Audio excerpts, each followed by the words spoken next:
Meus irmãos, vamos aproveitar que estamos assim em pé. Abra sua Bíblia, por favor. No livro de Josué, no capítulo 10, vamos estar lendo alguns versículos, a partir do versículo de número 6.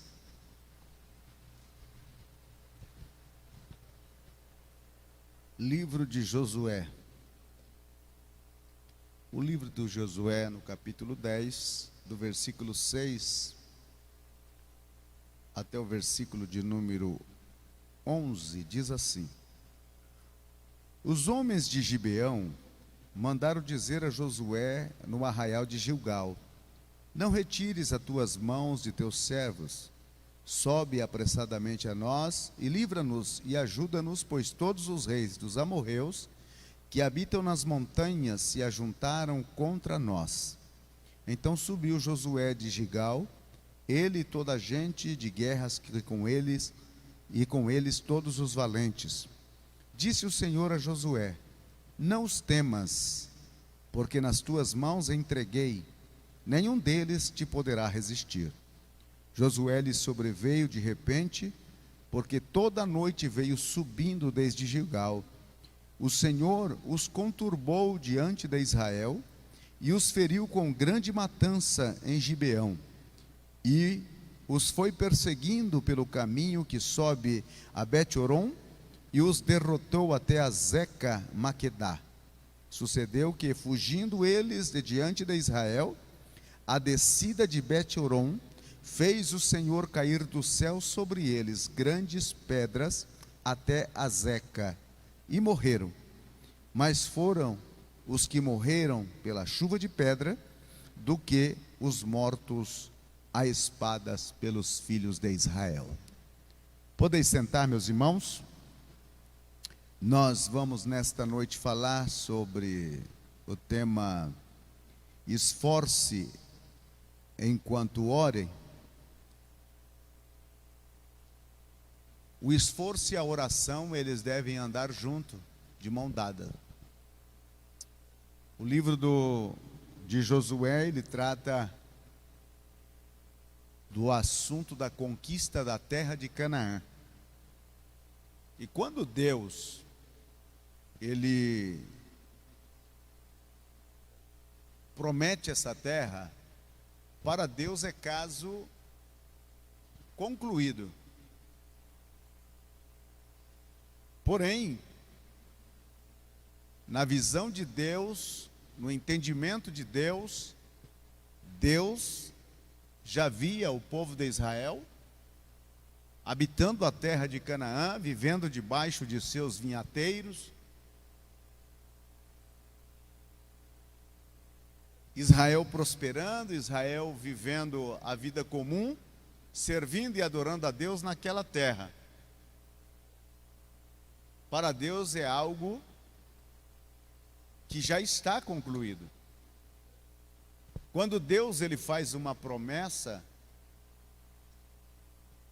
ele já vê a promessa concluída, porque ele enxerga o fim, como disse o profeta Isaías, desde o começo. Para Deus o futuro e o passado é um eterno presente. Então, se Deus fez alguma promessa a você, não é que pelo caminho ele vai, então, colocando alguma coisa nessa promessa, ou tirando alguma coisa dessa promessa. Ele já vê a promessa de uma forma concluída. E para Israel era desta forma.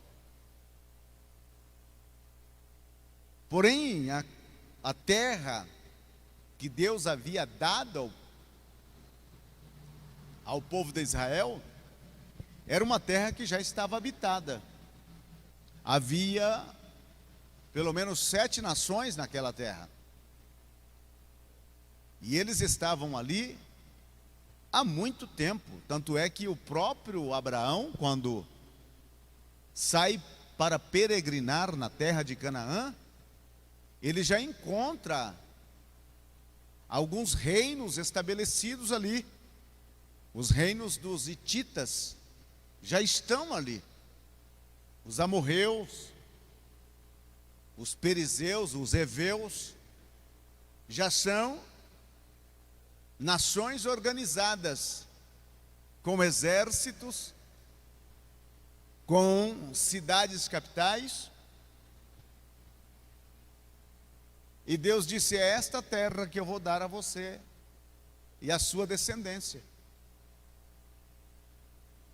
Mas antes você vai descer para o Egito, e essa sua descendência será escravizada naquela terra do Egito por 400 anos. E em 400 anos, as nações que estavam estabelecidas na terra de Canaã, elas não se enfraqueceram. Ao contrário, elas se fortaleceram mais ainda. Mas Deus tinha dado a terra. E Deus já tinha visto o povo estabelecido ali. Deus deu a terra. Eles agora deveriam conquistá-la. Muitas coisas das nossas vidas, elas vêm através do esforço. A oração parece que tem um poder de fazer um trabalho no nosso interior, para que venhamos esforçar o homem interior e então partir para a conquista. Eu me lembro que quando a Francisca estava para ter a Karen, ela foi hospitalizada, eu estava na empresa trabalhando, e lá no departamento pessoal chegou um telefonema dizendo que a minha esposa tinha entrado em trabalho de parto. E eu então fui dispensado e fui direto para a Santa Casa de Misericórdia ali de Limeira para esperar, porque lá a gente fica numa sala e tem duas luzes. Naquela época, né, em 86, duas luzes, uma de coloração rosa e outra de coloração azul. Então, conforme fosse o sexo da criança, acendia aquelas luzes. Eu sei que de falar de azul e rosa, a nossa ministra Damares sofreu tanto nesse país, porque ela disse que menino veste azul e menina veste rosa, né? São umas coisas que, mas são as cores que se diferencia. E eu fiquei ali naquela sala de espera, como todo o papai de primeira viagem, esperando, olhando para aquelas lâmpadas. Elas vão acender a qualquer momento. E a hora foi passando. E a hora foi passando. E a hora foi passando. E a informação que eu tinha da enfermeira ali naquela sala de espera: não, já vai nascer, sua esposa já está em trabalho de parto, ela já está na sala de parto.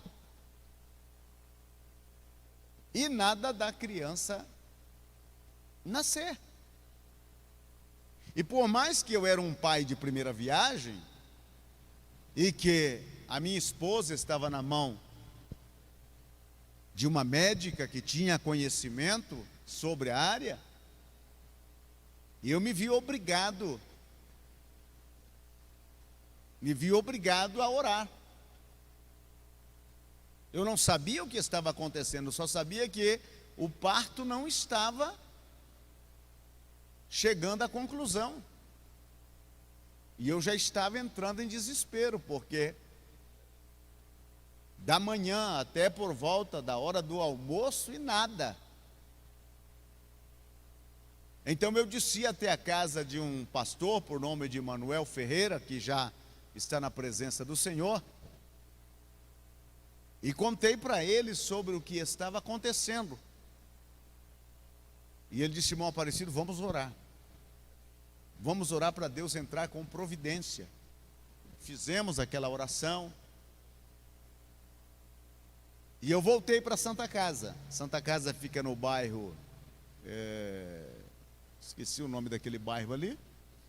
E eu desci na casa do pastor Manuel Ferreira, ali no bairro do Ipiranga, que era bem próximo, era só uma descida. Santa Casa fica na Vila Cláudia. E eu voltei para Santa Casa, e quando eu cheguei lá, que sentei no banco, perguntei para a enfermeira se a senhora Francisca já havia tido a criança. Ela disse: ainda não, mas falta pouquinho. Falei: poxa vida, 6 horas para ter uma criança? E nada. O desespero estava grande.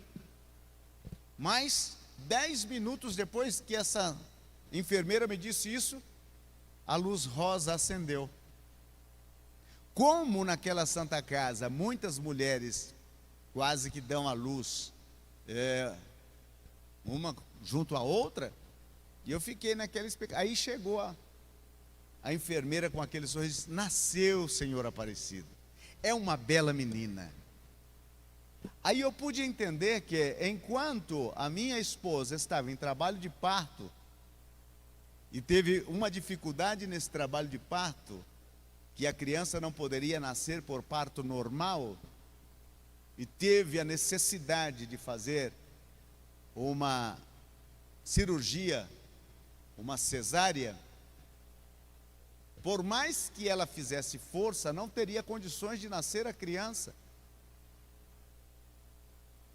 E eu pude entender que a oração, ela entra para trabalhar junto, como se fosse alguém que estava para dar à luz. Ora enquanto faz força, ou esforça enquanto ora. Não é somente orar, e também não é somente esforçar-se. Se faz necessário a junção das duas coisas para que chegamos a uma vitória determinada. Nós encontramos aqui a confederação dos reis amorreus para fazer guerra contra os gibeonitas. Os gibeonitas são aqueles que foram, de uma forma engenhosa e enganosa, fazerem uma aliança com Israel em Gilgal. Eles vestiram roupas andrajosas, sapatos andrajosos, pão mofo, odres já surrados, e chegaram no acampamento dizendo que tinham vindo de uma terra muito distante, por causa do nome do Senhor Deus. Agora, os líderes da nação de Israel, eles não consultaram a Deus, e eles fizeram uma aliança com eles. E eles tornaram, então, servos do povo de Israel, porém, aliançados, que Israel não lhes faria mal. E eles voltam para a sua terra, para a terra de Gibeá, alegres por ter conseguido uma aliança, ainda de uma forma bastante estranha pela situação. E os amorreus se entenderam que os gibeonitas tinham feito essa aliança. E eles reúnem os seus exércitos e vão atacar Gibeão, os aliançados de Josué. Quando os gibeonitas notam que estão cercados pelos amorreus, que os amorreus vêm com tudo para varrê-los do mapa, para destruí-los completamente, então eles mandam um recado a Josué dizendo: não retire as mãos de teus servos. Como que dizendo: não nos desampare agora, você tem uma aliança conosco, venha nos ajudar, sobe apressadamente, porque eles viram que o perigo estava próximo. E a destruição seria repentina. E eles não teriam força para fazer frente contra aquela confederação de amorreus. E eles mandam: olha, não retire a mão e sobe depressa para nos socorrer. E também diz a eles: ajuda-nos e livra-nos. Porque a maldição que Josué lança sobre os gibeonitas serão tiradores de água e cortadores de lenha para o templo do meu Deus. Mas com uma aliança de preservar-lhes a vida, de defender-lhes, de ajudar nas batalhas. Os amorreus se dão conta dessa aliança e eles dizem: Gibeá, os gibeonitas estão todos com Josué, vamos destruí-los. E os gibeonitas agora pedem a Josué que venha ajudá-los, venham livrar-nos. Esforçando e orando. No versículo 7 do capítulo 10 diz: então subiu Josué de Gilgal, ele e toda a gente de guerra com ele e todos os valentes. Quando ele recebe a notícia de que Gibeá, os gibeonitas, estão cercados, ele então reúne o seu exército, reúne os seus valentes e sobe para um plano mais alto. Sobe. A Bíblia disse que ele vai subindo. Todas as vezes que você tem que subir, você tem que empregar um pouco mais de força. Já diz o adágio que para descer todo santo ajuda, né? E alguém ainda disse: quer moleza? Vai empurrar bêbado na descida. Agora, subir, você precisa imprimir mais força.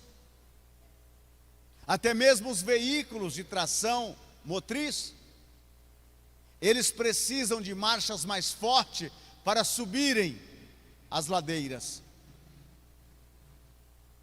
Se você pretende alguma vitória através da oração, Deus te chama não para viver uma vida de espectador.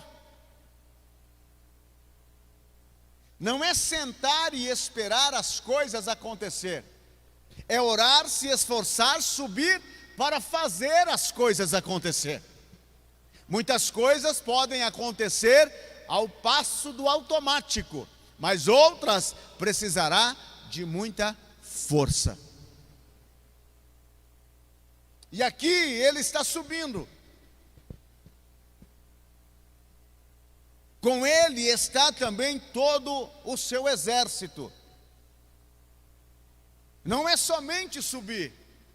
Agora ele está precisando também de apoio. Porque ninguém chega a lugar nenhum sem que seja ajudado. A ajuda se faz necessária para lograrmos algumas coisas através da oração e do esforço. Josué está consciente de que ele não pode atacar os amorreus com uma infantaria deficitária. Ele não pode correr o mesmo risco que ele correu em Ai, quando foi com um exército reduzido, e que foi aconselhado que um exército até com soldados menos capacitados poderia ter uma grande vitória. Não, ele vai com tudo que tem, com os seus melhores soldados, porque o texto disse: e os valentes. Não é somente o esforço de Josué, mas é também o auxílio daqueles que estão ao seu lado. ele rodeia-se dos soldados do seu exército e diz aos valentes: vocês também vão comigo, porque em toda a batalha é importante contar com os valentes.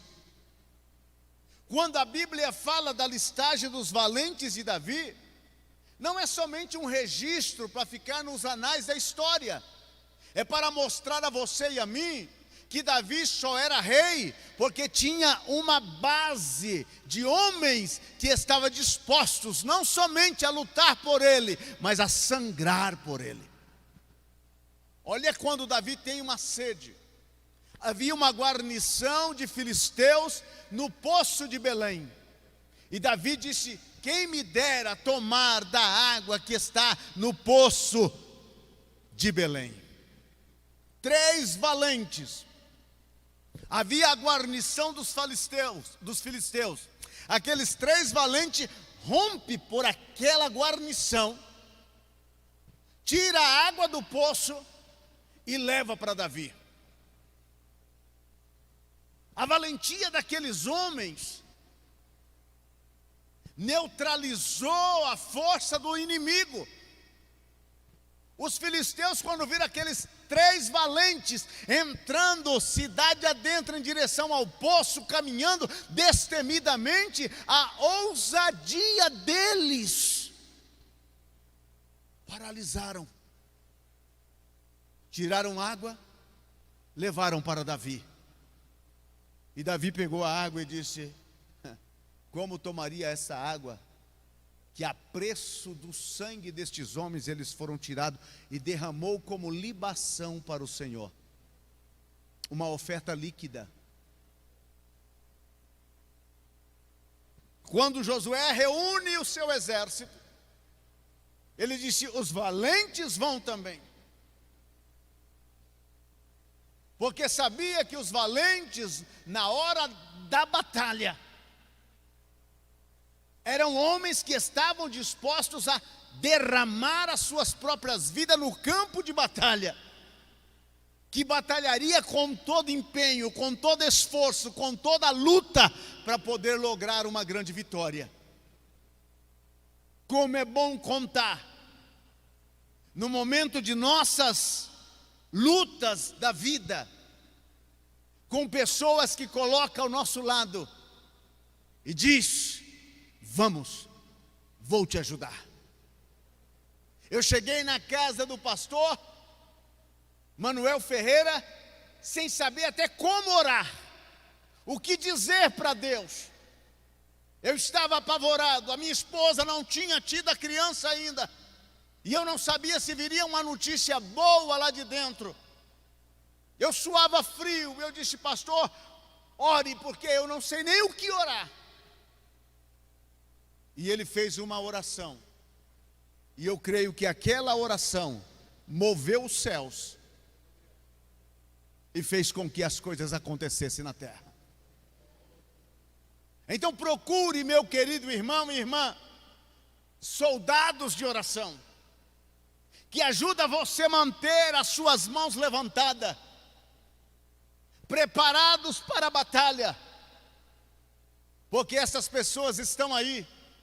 E em uma igreja, esse tipo de valentes são de inestimável valor, são de um valor que vai além do que você possa mensurar, porque são pessoas que têm um coração quebrantado para ajudar a chegarem em vitórias que de outra maneira não conseguiria. Ele levou os valentes com ele. É por isso que Deus, naquela prova com Gideão, ele disse: diga aos covardes e medrosos que voltem. Diga a eles que voltem. E quando ele gritou, 20.000 voltou.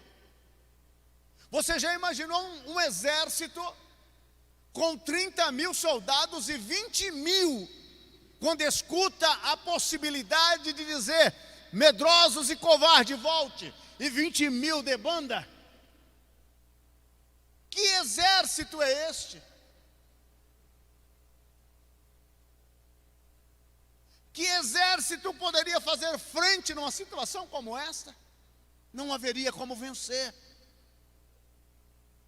Aí Deus então disse a Gideão: desce até as águas. Aqueles que lamberem as águas como cachorro, e aqueles que pegarem a água e trouxerem até a boca, então você coloca a parte. E lá está Gideão olhando o restante tomando água. E somente 300. Era 20.000 covardes e medrosos, e agora era 10.000 despreparado, imprudente na batalha, sem saber como se portar diante de uma guerra. Sobrou 300. E Deus disse: é esses 300. A minoria com Deus sempre será a maioria. Deus tem prazer de ir para o campo de batalha junto com um povo destemido, que confia no seu Deus e que diz: aqui nós não arredamos o pé, nós iremos vencer. Aleluia. Agora, interessante é que Josué, ele orou aquela noite. Ele orou porque a Bíblia disse aqui, no versículo de número 8, disse o Senhor a Josué: não os temas, porque nas tuas mãos os entreguei. Olha, irmão, Josué ora, e Deus então fala com ele, e disse: não tenha temor deles. Senhor, são as nações dos amorreus confederadas, eles estão para destruir tudo, e Deus está dizendo: não tenha temor deles, não tenha temor deles. E Deus disse: eu os entreguei. Ele não disse: eu vou entregar. Não, Deus não agiu no tempo futuro. Para Deus, o entregar aqueles exércitos de amorreu para Josué já era no presente. Eu os entreguei, já está nas tuas mãos. Antes mesmo de desembainhar a espada para dar o primeiro golpe, Deus está dizendo: eu já entreguei. Oh, meu irmão, antes mesmo de você entrar na batalha, Deus está te dizendo: eu já te entreguei. Aleluia. Este é o nosso Deus. Como que Ele pode fazer isso? Porque Deus já sabia o que ia acontecer. É por isso que Paulo, num atrevimento espiritual esplêndido, ele disse: somos mais que vencedores. Ele está dizendo: antes de começar a guerra, a vitória já é nossa, o troféu já estamos acariciando, já pertence a nós. Oh, levante a tua mão, porque no quadro dos teus troféus de vitória, Deus colocará mais um. Aleluia. Graças a Deus. Meus queridos irmãos, Deus disse: não os tema. Agora, irmãos, por que era natural o temor em Josué? Era natural porque Josué, primeiro, ele não era um soldado, ele era um ex-escravo. O seu exército também era um exército de ex-escravos. Eles não faziam parte do exército de Faraó no Egito. As primeiras guerras que eles travaram pelo deserto foram com um pedaço de pau, de madeira, de porrete. Eles entram agora em Canaã, conforme eles vão vencendo as nações, eles vão pegando então o armamento para eles. Mas o treinamento de guerra deles era muito fugaz. Não era um esquadrão preparado, não. Por quê? Porque se fosse um exército formidável, tanto é que quando Davi conta o povo, Deus castiga. Por quê? Porque Davi estava querendo colocar a confiança no número dos soldados do exército dele. E se Davi colocasse essa confiança no número, na numerologia dos soldados, então significava que Deus não passava de um figurante em todas as batalhas. Era uma forma de Deus dizer a Josué: Josué, enquanto você depender de mim, os teus inimigos estarão debaixo da planta dos teus pés. Mas a partir do momento que você depender da sua força, eu vou tirar a minha mão. Ele tinha temor, ele estava temeroso, porque era uma guerra terrível. E Deus já tinha demonstrado que estava com eles lá nas muralhas de Jericó. E agora Deus se apresenta naquela, não sei se foi de madrugada, se foi ao começar da noite, e disse para Josué: não temas, não temas. Agora não é hora de temer. Sabe, meu querido, Deus disse: eu já entreguei nas tuas mãos. Sabe quando foi que Gideão criou coragem para atacar os midianitas? Quando ele desceu no acampamento dos midianitas com o seu pajo de arma e escutou um soldado na hora da troca da sentinela dizendo um para o outro: esta noite eu tive um sonho, que um pão de cevada rodeava o acampamento e deu com ímpeto nas cabanas e elas caíram. E o outro disse, interpretando o sonho: isso é Gideão e a sua espada. Aí Gideão então chegou lá e já foi tocando trombeta: não, reúne aí, vamos que vamos, porque Deus já foi na frente. É isso que Deus está dizendo a Josué: Josué, olha, não tenha temor, eu já estou na frente. Estou indo lá na frente, você vai tranquilo, vai com fé, vai com esforço, faça a tua parte, mas não se esqueça que eu sou o general desta guerra. Aleluia. E Josué então, olha a promessa de Deus para Josué: nenhum deles poderá escapar. Não vai escapar ninguém, porque aqueles que você não conseguir matar, Josué, eu vou matar. Entendeu, meu irmão? Aquilo que você deixou escapar, Deus não deixará. Somente esforce.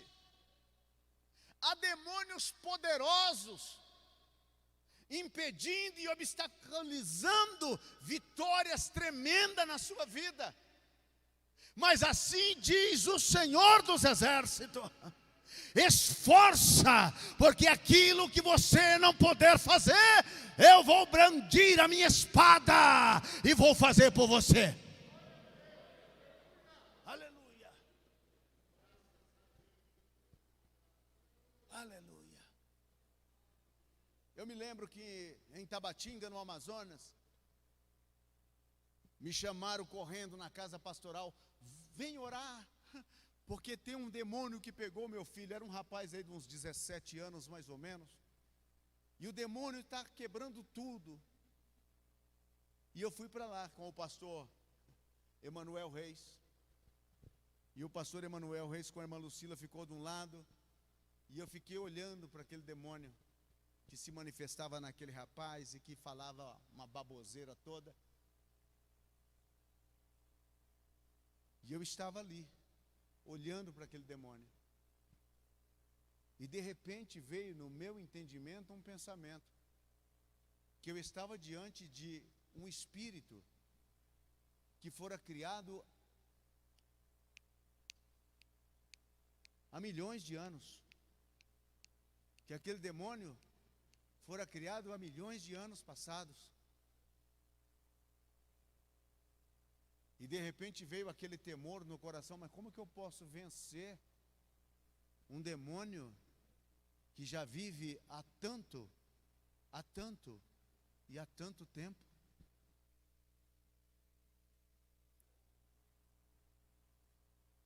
E eu parei e comecei a pensar: não vou conseguir vencer. Aí, aquele versículo de Marcos cruzou a minha mente como um raio. Em meu nome expelirão os demônios. Eu me levantei como um gigante. Se eu pego aquele demônio de jeito, eu tinha estraçalhado ele. Mas não deu nem para começar. Muitas vezes, meu irmão, o demônio ele vai falar para você que ele tem mais sabedoria do que você, ele é mais ardiloso do que você, ele é mais jeitoso do que você, ele tem mais engenhosidade do que você, ele tem tudo isso, mas ele não tem o que você tem. Ele não pode fazer uso da autoridade que a você foi delegada. E é nesta hora que se faz toda a diferença, quando você diz é no nome de Jesus. Não é no meu nome, é no nome de Jesus. Oh, meu amado, esforce enquanto você ora. Nenhum deles poderá escapar. E Josué veio e de manhãzinha, antes do cantar do galo, ele caiu com o seu exército sobre estes confederados dos amorreus. Assim como o orvalho cai sobre o Hermon, eles não esperavam, não conseguiram resistir a Josué, porque Deus tinha dado uma promessa a Josué lá no primeiro capítulo: ninguém poderá resistir você. Eles fugiram, e quando eles fugiram, aí Deus colocou os anjos com um estilingue cada um.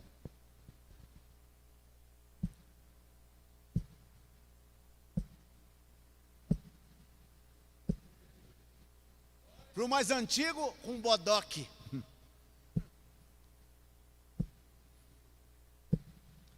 Os caras não erravam uma lá de cima.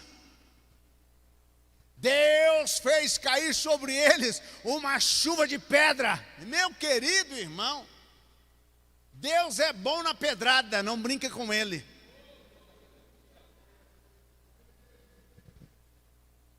Muitas vezes eu me assusto, um raio que cai lá daquelas alturas e acerta na muleira.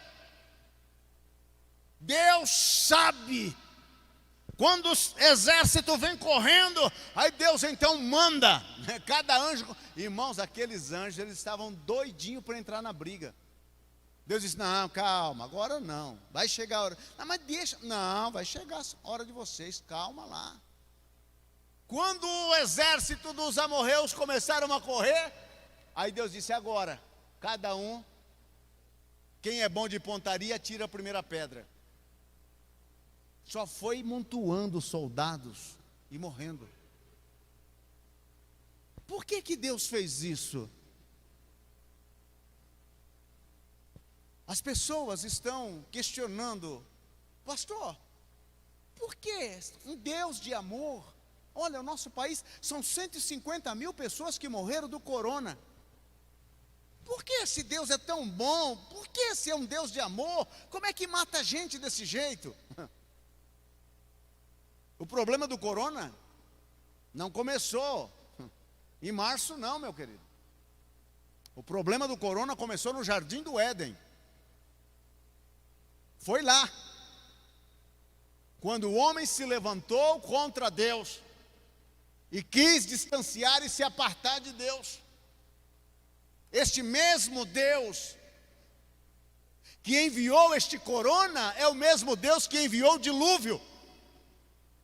E as pessoas dizem: mas tantas criancinhas têm morrido. E você acha que aquele pessoal do dilúvio não tinha criança?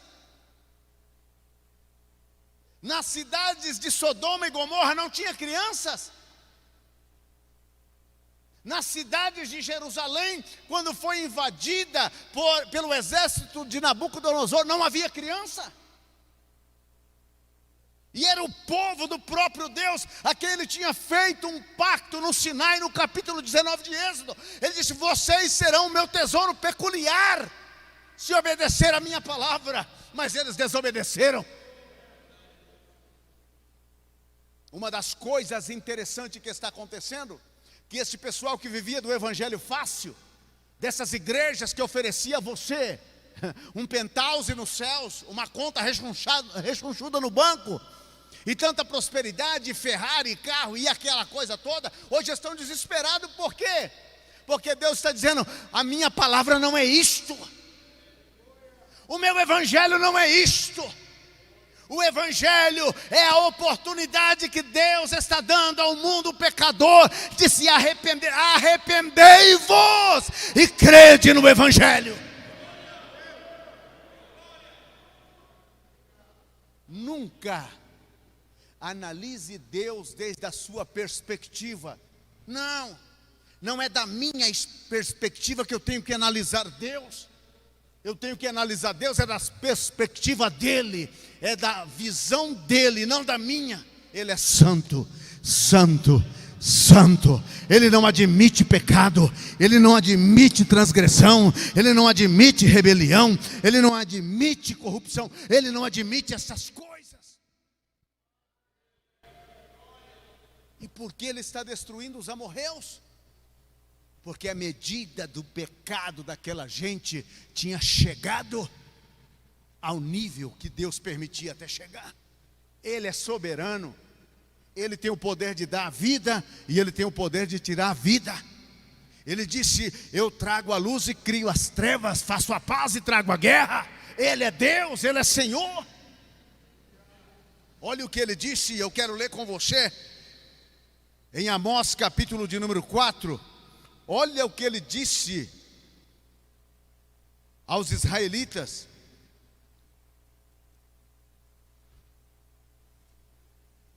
Todas as pragas, castigos e tudo aquilo de mal que nós pensamos ser mal, vem de uma mão. Olha o versículo de número 1 que diz assim: ouvi esta palavra, vacas de Bazã, que estais no monte de Samaria, oprimis os pobres, esmagais os necessitados, e dizeis a vosso marido: dá cá e bebamos.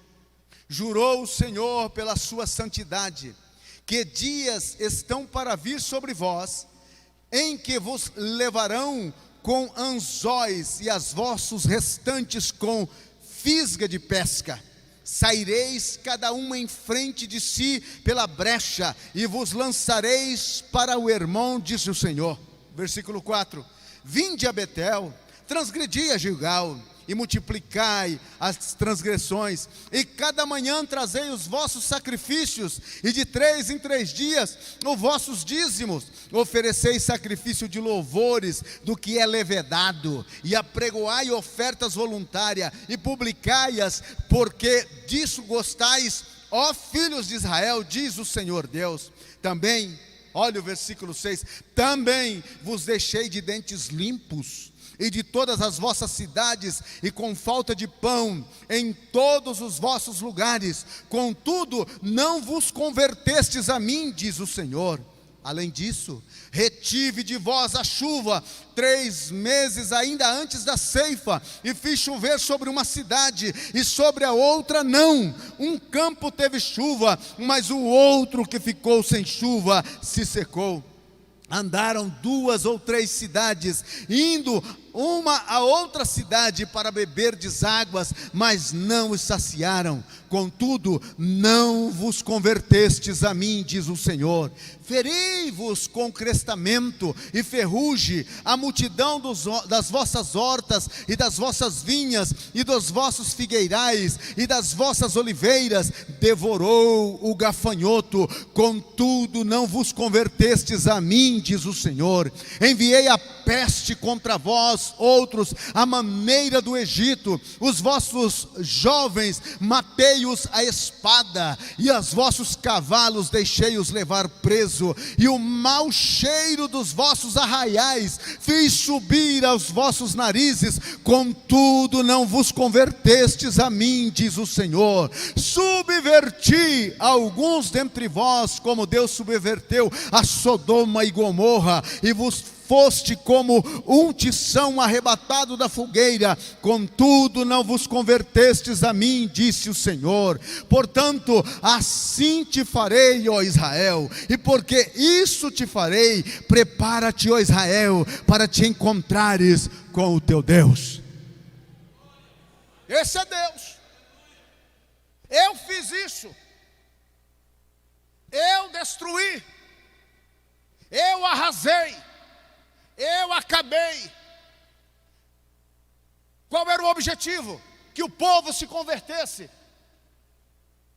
Mas o que Deus está deixando claro, tudo o que eu fiz, todos os juízos que eu lancei, vocês não se converteram.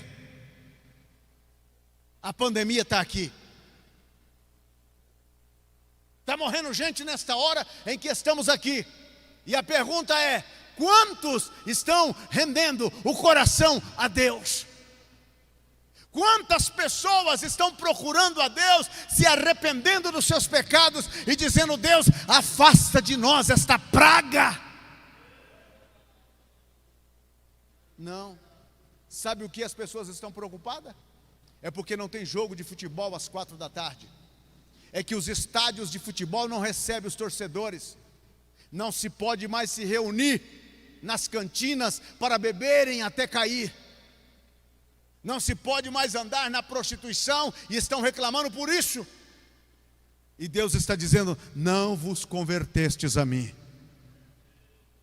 O mesmo Deus de amor, de misericórdia, de bondade, o Deus longânimo, é o mesmo Deus da vingança.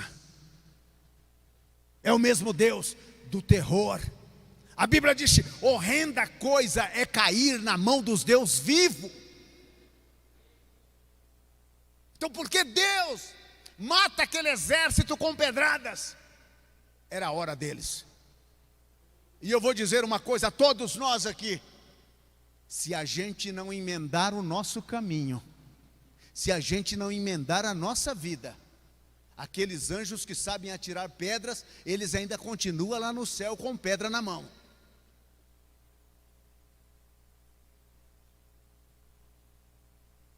A nossa vida precisa ser comprometida com Deus. Não podemos acariciar no nosso coração pecado de estimação. Arrancamos de nós, nos convertemos, nos humilhamos, nos quebrantamos, vamos no mais baixo pedir a misericórdia, para que aquela boa mão de Deus possa estender em direção à nossa vida. Muita gente estava brincando, fazendo o que bem entendia, não sabia se era evangelho ou se era macumba. Era uma mistura, uma desgraça que infestou as igrejas. E todo mundo queria somente bênção, e bênção, e bênção, e bênção, e mais bênção, mas não queria ter uma vida de santificação. Família toda desestruturada, toda despedaçada, marido por um lado, mulher por outro, filho para outro, e ninguém queria saber. Aí Deus, Ele fez assim como fez com Noé. Colocou Noé para dentro da arca e fechou a porta em quarentena. Fez conosco também, mas fez também com o mundo todo. E agora, algum homem e algumas mulheres reclamando: não consigo suportar, eu não sabia que a minha esposa era... Eu sabia que ela tinha assim uma caidinha para bruxa, mas eu não sabia que era tanta bruxa como é. E a esposa dizendo: eu não sabia que o meu marido era um bruto, um animal, porque foi viver dentro do mesmo quarto, dentro da mesma casa. E aqueles filhos que eram um anjinho, que no dia da reunião de pais e mestre na escola, que a professora dizia: ninguém aguenta o seu filho. Não, que isso? Esse é um angelito, é uma cosita linda da mamãe. E agora você está vendo o anjinho que tem lá dentro de casa. Dia completo lá dentro, é aquele anjinho, né? Aquele anjinho, capa vermelha, algumas 2 pimenta dedo de moço na cabeça, correndo para um lado e por outro, e você, mas era anjo, não sei como é que se transforma tão rápido. Essa é a realidade. Nós esquecemos a família, esquecemos tudo. E sabe o que a gente queria? Dinheiro, prosperidade. A igreja virou uma loteria de Jesus. Eu vou lá buscar a minha bênção. Eu vou ser abençoado. E aí o pessoal que aproveitou de você, tomou o seu dinheiro e não deixou bênção nenhuma. E Deus está dizendo, a única coisa que me agrada é um coração quebrantado e contrito. É uma vida de santificação. Sede santo, porque o Senhor nosso Deus é santo. E isso é para todos nós, meu irmão. Começa do altar e termina lá no porteiro. Ou sejamos santos, comprometidos com Deus. Ou Deus tem multiformes maneiras de atuar para trazer-nos. Ele disse, colocarei um anzol no teu nariz. Que não venhamos decepcionar a Deus. Esforço, mais oração é igual a vitória. Josué veio de repente, toda a noite, ele veio subindo. O Senhor entrou em ação. Se você quer Deus entrando em ação, é você comprar ação entre amigos. Se você quer ver Deus entrando em ação, obedece. Deus tem o prazer de se colocar ao lado de um homem e de uma mulher que obedece. Um dia um irmão disse para mim, pastor, eu gostaria tanto de um dia estar preso, para que Deus mande um anjo lá para abrir o cárcere. Eu falei, olha, se você for preso, mas se você não for Pedro, o cárcere não vai abrir. O anjo só foi lá porque quem estava preso era Pedro. Interessante, né? O anjo chegou para libertar, o outro foi morto à espada. Muitas vezes Deus tem uma forma de glorificar o seu nome, né? Matando um e deixando o outro vivo para contar a história. Naquele dia, entre Tiago e Pedro, foi tirado no palitinho. Quem vai morrer? E quem vai escapar? Quem estava melhor em situação? Pedro ou Tiago? Nós os crentes pensamos que a morte é o maior infortúnio que pode acontecer. Irmão, a morte para um crente é a coisa mais grandiosa que pode acontecer.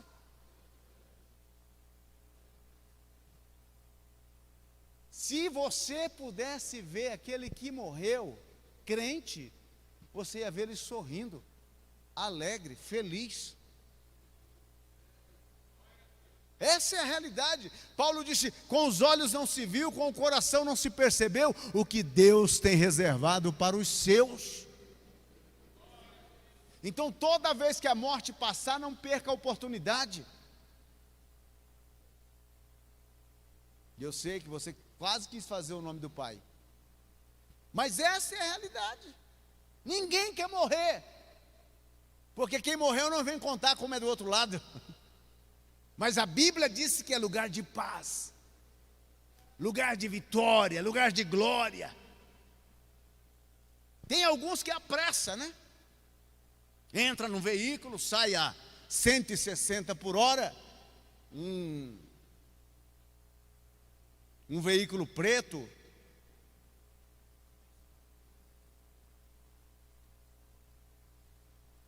e se acontece alguma coisa, ele chega no céu e diz, Senhor, o Senhor me chamou? Eu disse, não, você adiantou, você chegou com antecipação. O Senhor entrou em ação, os conturbou. Como é que Deus conturbou? Lembra o que ele fez lá com o exército de Faraó, na travessia do Mar Vermelho? Arrancou as rodas das carruagens, fez o pessoal andar com dificuldade naquele leito de mar seco. E no final que eles viram que o negócio estava ficando difícil, eles gritaram, fujamos de diante de Israel, porque o Senhor peleja contra nós, em favor de Israel. O Senhor conturbou aqui os amorreus. Sabe, eu entendo mais ou menos o que é esse negócio de conturbar. Quando eu era menino, que tentava escapar do meu pai, olha, eu imprimia toda a velocidade que eu tinha naquelas canelinhas secas para escapar. Mas era como se estivesse marchando no mesmo lugar. E o velho só dava 2 passos e me alcançava. Eu imprimia toda a velocidade, tudo que eu podia, e não escapava. Apocou o coração deles, desanimaram na guerra. Quem sabe um gritou: não vamos conseguir vencer, vamos fugir. Que situação!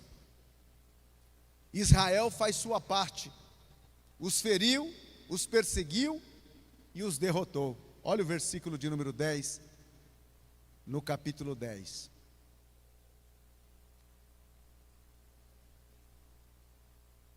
O Senhor conturbou diante de Israel, e os feriu com grande matança em Gileade, e os foi perseguindo pelo caminho que sobe a Bet-horon, e os derrotou até Azeca e Maquedá.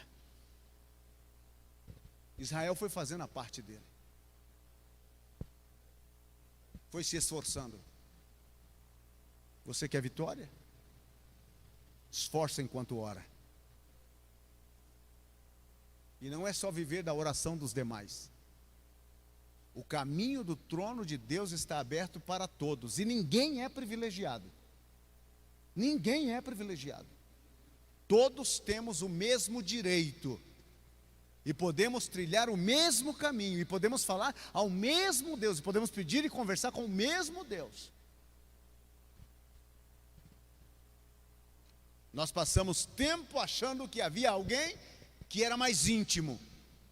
Não, todos somos comprados, lavados e remidos pelo sangue de Jesus.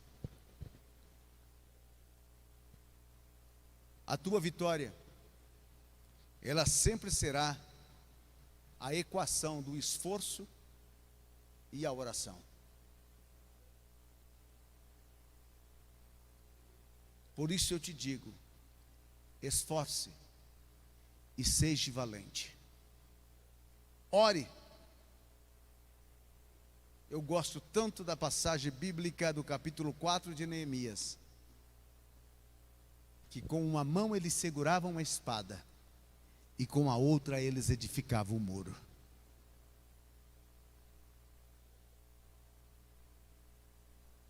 E cada um edificou o muro na frente da sua casa.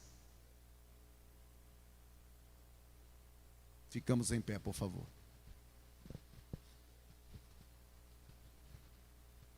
Oramos ao Senhor. Curve a sua cabeça, feche os seus olhos. Pai, no nome de Jesus, nesta noite entendemos pela Tua palavra que as vitórias que temos conseguido e que vamos conseguir ainda, elas vão acontecer através de um esforço e uma comunicação fiel e real contigo. Espírito Santo, te peço que esta palavra possa alcançar o meu coração como impactou desde o princípio quando me deste, e possa alcançar, Senhor, o coração de todos. Tira-nos deste estado de espectadores, tira-nos desta acomodação tranquila e suave que temos em nossa vida. Nos coloque no estado de protagonistas. Coloca-nos no campo de batalha, no meio da guerra. Coloque a gente, coloque a minha vida, coloque esta igreja. Porque se existe algo que os demônios gostam, é de uma igreja que não lhes provoca uma igreja adormecida, sem vida, sem entusiasmo, sem vontade de conquista, sem espírito de guerreiros. Ó Deus, tira de nós este conformismo, esta frieza, esta inércia. Tira, Senhor, desse estado de estacionamento. Fala ao nosso coração, aguça os nossos instintos. Levanta-nos, Senhor, cada manhã e usa-nos neste tempo, porque é tempo em que os valentes aparecem, é tempo em que tua igreja faz resplandecer a tua glória e a tua luz para que todos vejam. Senhor, levanta-nos e nos levantaremos. Esforça-nos e nos esforçaremos. Coloca-nos no campo de batalha. Faça com que em nossa direção venha as dificuldades que essas pessoas têm, para que possamos, através da tua palavra, trazer uma palavra a estes corações. Coloque em nossas mãos a tua espada flamejante, para cortar as correntes que aprisionam as pessoas sem teu conhecimento. Senhor, oh meu Senhor, aonde estão os demônios? Nós não temos visto mais eles. Parece que eles se converteram, são todos evangélicos. Senhor, dá-nos a autoridade do teu nome. Faz-nos arder como tochas acesas do teu Espírito Santo nesta hora, Senhor, porque o mundo clama e precisa ouvir a tua voz. Levanta-nos, levanta-nos, tira o nosso sono, tira o nosso sossego, tira o nosso apetite, Senhor. Que o nosso apetite por comida pode ser transformado em apetite por coisas espirituais. Tira, Senhor. Faz de nós um exército de guerreiros para grandes vitórias para o teu reino. Oh, no nome de Jesus, diga eu quero. Diga forte, eu quero ser um guerreiro para esta hora, em nome de Jesus. Levanta a sua mão aos céus, diga: Senhor, usa a minha vida. Se eu não posso ser um capitão, eu posso ser um soldado. Se eu não posso ser um sargento, eu posso ser um recruta. Se eu não posso ser um comandante, mas eu posso fazer parte da infantaria. Oh, glória a Deus!